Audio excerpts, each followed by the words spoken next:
வணக்கம். இன்றைய நாள் 25/9/2025 வியாழக்கிழமை. செய்திகள் வாசிப்பவர் பாஸ்கரலிங்கம் பார்த்திபன். பிரதான செய்திகள். முதலில் தலைப்புச் செய்திகள். போலீசாரை கண்டு தப்பியோடிய சந்தேக நபர் கிணற்றுக்குள் தவறி விழுந்து உயிரிழப்பு. நாடளாவிய ரீதியில் நடத்தப்பட்ட சிறப்பு நடவடிக்கையின் போது 1000க்கும் மேற்பட்டோர் கைது. இளைஞர்களுக்கு மகிழ்ச்சியான வாழ்க்கையை உறுதி செய்வதே எமது முதன்மை கனவாகும் என ஜனாதிபதி தெரிவிப்பு. தொலைதூர லடாக்கில் பாதுகாப்பு கட்டுப்பாடுகளை விதித்த இந்திய அதிகாரிகள். டெல்லி ஆசிரம தலைவர் மீது பல மாணவிகள் பாலியல் குற்றச்சாட்டு.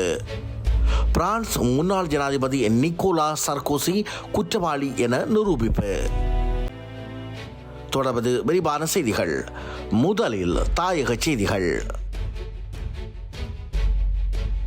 கிளர்ச்சி ராமநாதபுரம் பகுதியில் குற்றச்செயலுடன் தொடர்புடைய நபரை காவல்துறையினர் கைது செய்வதற்கு வீடு சென்ற வேளை காவல்துறையினரை கண்டு தப்பியோடிய சந்தேக நபர் கிணறொன்றிற்குள் தவறி விழுந்து உயிரிழந்துள்ளார். குறித்த சம்பவம் தொடர்பில் மேலும் தெரிய வருவதாவது, நேற்றிரவு மாலை 6:30 மணியளவில் குறித்த பகுதியில் சட்டவிரோத கசைப்பு உற்பத்தி இடம்பெறுவதாக காவல்துறையினருக்கு ரகசிய தகவல் ஒன்று கிடைத்துள்ளது. இதனையடுத்து காவல்துறையினர் குறித்த பகுதிக்கு சென்றுள்ள நிலையில் காவல்துறையினரை கண்டு அதிர்ச்சியடைந்த சந்தேக நபர் காவல்துறையிடமிருந்து தப்பிச் செல்ல முற்பட்ட போது எதிர்பாராத விதமாக அப்பகுதியில் இருந்த கிணற்றில் தவறி விழுந்து உயிரிழந்துள்ளார். பண மோசடி தடுப்புச் சட்டத்தின் கீழ் தற்போது விளக்கமறியலில் வைக்கப்பட்டுள்ள பாதாள உலக குழு தலைவர் பெக்கோ சமன் என்பவரின் மனைவி சாதிகா லசானியை கொழும்பு நீதவான் நீதிமன்றம் அக்டோபர் 9 வரை மேலும் விளக்கமறியலில் வைக்க உத்தரவிட்டுள்ளது. குற்றப்புலனாய்வுத்துறை மற்றும் சந்தேக நபரின் சட்டத்தரணிகள் சமர்ப்பிப்புகளை பரிசீலித்த பின்னர் கொழும்பு தலைமை நீதவான் அசங்க எஸ் போதர ரகம இந்த உத்தரவை பிறப்பித்தார். நாடளாவிய ரீதியில் நேற்று நடத்தப்பட்ட சிறப்பு நடவடிக்கையின் போது குற்ற செயல்களில் ஈடுபட்ட சந்தேகத்தின் பேரில் சட்டவிரோத மதுபான மற்றும் போதைப்பொருள் தொடர்பான குற்றங்கள் தொடர்பாக மொத்தம் 1006 பேர் கைது செய்யப்பட்டுள்ளனர். இந்த நடவடிக்கையின் ஒரு பகுதியாக 28,669 பேர் சோதனைக்கு உட்படுத்தப்பட்டதாக காவல்துறை ஊடகப் பிரிவு தெரிவித்துள்ளது. குற்றச் செயல்களுடன் நேரடியாக தொடர்புடைய 31 நபர்களை காவல்துறையினர் அடையாளம் கண்டுள்ளனர். மேலும் பிடியாணை உத்தரவு நிலுவையில் உள்ள 601 சந்தேக நபர்கள் இந்த நடவடிக்கையின் போது கைது செய்யப்பட்டுள்ளனர். ஆயுதங்களின் மூலம் பிரச்சனைகளை தீர்ப்பதற்கு பதிலாக மனித நாகரிகத்தின் மதிப்புகளுடன் பிரச்சனைகளை தீர்க்கும் வழிமுறைகளை அணுக வேண்டும் என ஐக்கிய நாடுகள் பொதுச்சபையின் 80வது அமர்வில் உரையாற்றிய ஜனாதிபதி அனுராக் குமார் திசாநாயக்க தெரிவித்துள்ளார். இதேவேளை ஊழலுக்கு எதிரான போராட்டம் அபாயகரமானது எனவும் அதற்கு எதிராக போராடாமல் இருப்பது அதனைவிடவும் அபாயகரமானது எனவும் ஜனாதிபதி குறிப்பிட்டுள்ளார்.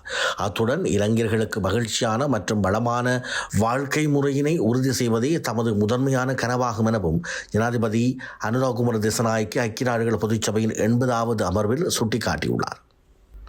இந்திய கடல் பரப்பில் சட்டவிரோத நடவடிக்கைகளை எதிர்த்து போராடுவதற்கும் போதைப்பொருள் கடத்தலை தடுத்து நிறுத்துவதற்கும் அனைவரதும் ஒத்துழைப்பு அவசியமாகும் என பிரதமர் கலாநிதி ஹரணி அமரசூரிய தெரிவித்துள்ளார். தேசிய பாதுகாப்பினை உறுதிப்படுத்த அரசாங்கம் அர்ப்பணிப்புடன் செயல்பட்டு வருவதுடன் போதைப்பொருள் கடத்தல் நடவடிக்கைகளை அமுல்படுத்தியுள்ளதாகவும் பிரதமர் குறிப்பிட்டுள்ளார்.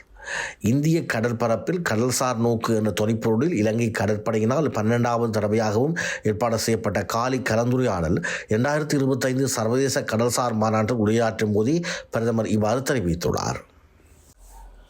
2023 ஆண்டு தொழிலாளர் மற்றும் வெளிநாட்டு வேலைவாய்ப்பு அமைச்சராக பணியாற்றிய மனுச நாணயக்கரவை நாளை லஞ்சம் அல்லது ஊழல் குற்றச்சாட்டுகளை விசாரிக்கும் ஆணைக்குழுவில் முன்னிலையாகுமாறு அழைக்கப்பட்டுள்ளார்.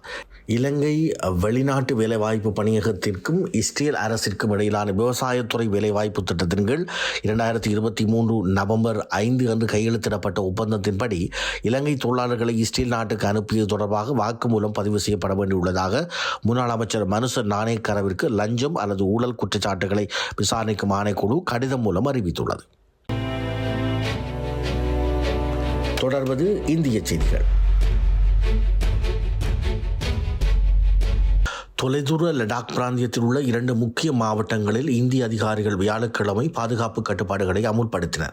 இமயமலை பகுதிக்கு இந்திய அரசாங்கத்திடமிருந்து அதிக சுயாட்சி கோரி நூற்றுக்கணக்கான போராட்டக்காரர்களுடனான காவல்துறையினரின் மோதலின் விளைவாக 4 உயிரிழந்தும் பலர் காயமடைந்தும் ஒரு நாளுக்கு பின்னர் இந்த நடவடிக்கை வந்துள்ளது. புதன்கிழமை வன்முறை மோதல்களை தொடர்ந்து லடாக்கின் மேல் மற்றும் கார்கில் மாவட்டங்களில் 5க்கும் மேற்பட்டவர்கள் கூடுவதை அதிகாரிகள் தடை செய்தனர். டெல்லியில் ஆரம்பமான வசந்த் குஞ்ச் பகுதியில் அமைந்துள்ள ஒரு பிரபலமான ஆசிரமத்தின் தலைவர் பல பெண் மாணவிகளை பாலியல் ரீதியாக துன்புறுத்தியதாக குற்றம் சாட்டப்பட்டுள்ளார். ஸ்ரீ சாரதா இந்திய மேலாண்மை நிறுவனத்தின் சுவாமி சைதன்யானந்த சரஸ்வதி என்ற பார்த்த சாரதி பொருளாதார ரீதியாக நலிவடைந்த பிரிவுகளில் உதவித்தொகையுடன் கூடிய முதுகலை மேலாண்மை டிப்ளோமா படிப்புகளை தொடரும் மாணவர்களை துன்புறுத்தியதற்காக இப்போது காவல்துறையினரின் வழக்கை எதிர்கொள்கின்றார். தொடர்வது உலகச் செய்திகள். பிரான்சின் முன்னாள் ஜனாதிபதி நிக்கோலஸ் சார்கோசி ஒரு முக்கிய ஊழல் விசாரணையில் குற்றவியல் சதித்திட்டத்தில் குற்றவாளி என வியாழக்கிழமை நிரூபிக்கப்பட்டார். 2007 ஆண்டு தனது ஜனாதிபதி தேர்தல் பிரச்சாரத்திற்கு நிதியளிப்பதற்காக லிபிய சர்வாதிகாரி முஅம்மர் கடாவியிடமிருந்து மில்லியன் கணக்கான பணத்தை பெற்றதாக கூறப்படும் குற்றச்சாட்டுகளே நிரூபிக்கப்பட்டுள்ளன. வியாழக்கிழமை பிற்பகுதியில் தண்டனை விதிக்கப்படும் என்று எதிர்பார்க்கப்படுகிறது. கரீபியன் கடலில் போதைப்பொருள் கடத்தல் படகுகள் மீது அமெரிக்கா நடத்திய வான்வழி தாக்குதல்கள் ஒரு கொடுங்கோன்மை செயல் என்று கொலம்பியாவின் ஜனாதிபதி குஸ்டாவோ பெட்ரோ தெரிவித்துள்ளார். விசாரணைகளில் கொலம்பியர்கள் உயிரிழந்துள்ளதாக கண்டறியப்பட்டால் அமெரிக்க அதிகாரிகள் மீது குற்றவியல் நடவடிக்கை எடுக்க வேண்டும் என்று அவர் அழைப்பு விடுத்துள்ளார். இத்துடன் பனேசியா தமிழின் பிரதான செய்திகள் யாவும் நிறைவு பெறுகிறது.